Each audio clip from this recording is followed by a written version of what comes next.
Matteo Renzi has lost his referendum.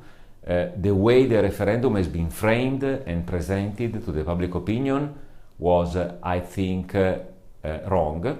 It was presented as a referendum in favor of Matteo Renzi or against anything else, from the general economic situation to public debt to public expenditure to globalization in general. And so under these circumstances, it's sort of easy to understand that a lot more people were in favor of no instead of yes. Now, this opens a lot of issues about Italy in the short run, but also in the long run. In the short run, there will be presumably a new government because Matteo Renzi said he would resign. So if that will be confirmed during the next few hours, there will be a new government.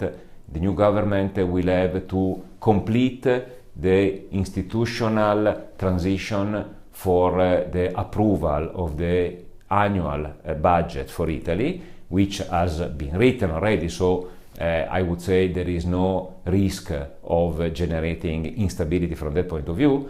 And the new government is also likely to take up the challenge of rewriting the electoral law in Italy. That could be more complicated, and also having a government which is not a political government but a so-called technocratic government could make his life even more challenging, because clearly rewriting the electoral law is a political issue and not an economic issue.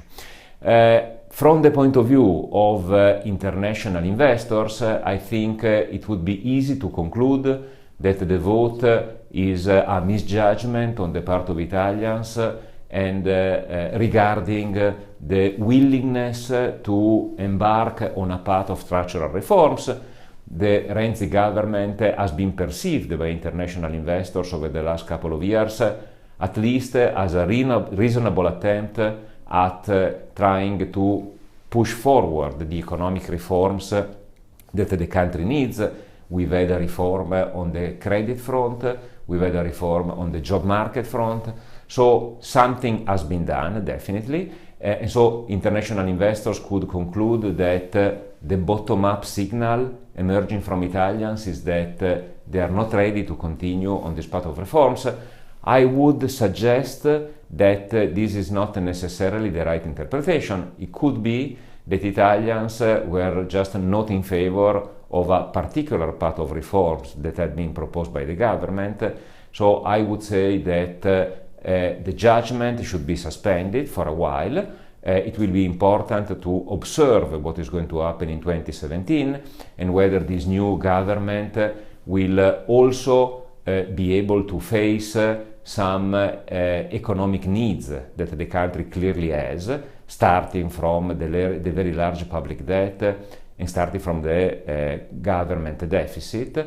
So if the new government is able to propose a path of structural reforms that can also deal with some economic issues, I think international investors will be encouraged and they will come back to investing in Italy.